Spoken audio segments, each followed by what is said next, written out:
नमस्कार मंडळी, पुन्हा एकदा स्वागत आहे नेहावीस ट्रॅव्हल टेल्समध्ये. विरूपाक्ष मंदिराचं दर्शन घेऊन आमची पुढची पावलं वळली श्रीकृष्ण मंदिराकडे. इथून सुरू झाला हंपीतील स्मारकांचा खजिना. हे मंदिर राजा कृष्णदेवराय यांनी उभारलं होतं. भगवान श्रीकृष्णाच्या बालरूपाला समर्पित असलेलं हे मंदिर त्या काळाच्या शिल्पकलेचं आणि भव्यतेचं अप्रतिम उदाहरण आहे. त्यानंतर आम्ही गेलो. उग्र नरसिंहाच्या भव्य शिल्प तब्बल 22 फूट उंच असलेली ही मूर्ती 1528 उभारण्यात आली. मूर्तीची उग्र मुद्रा देवी शक्ती आणि सामर्थ्य यांची अनुभूती घडवते.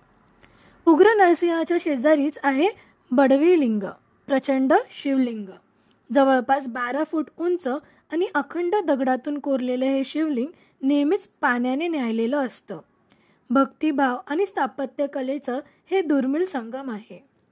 त्यानंतर आम्ही पोहोचलो रॉयल एन्क्लोजरमध्ये, जिथे कधी काळी विजयनगर साम्राज्याचे राजवाडे, सभागृह आणि भव्य अंगणे होती. इथेच उभारलेली महानवमी डिब्बा राजकीय आणि धार्मिक समारंभांसाठी वापरलं जात असे. तिथेच रॉयल एन्क्लोजरसुद्धा आहे.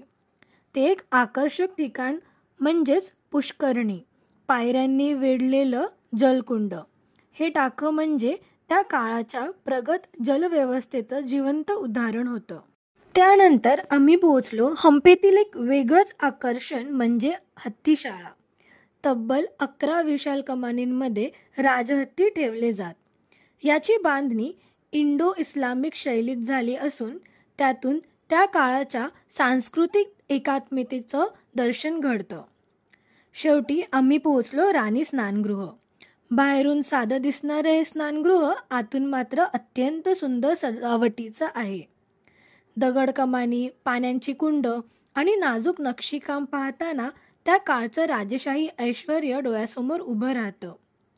या ठिकाणी फिरताना जाणवतं की हंपी एक फक्त अवशेषांचं गाव नाही, तर प्रत्येक दगडातून, प्रत्येक शिल्पातून बोलणारा इतिहासाचा खजिना आहे.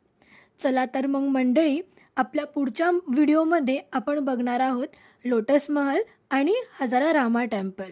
चला तर मग मंडळी, भेटूया आपल्या पुढच्या व्हिडिओमध्ये.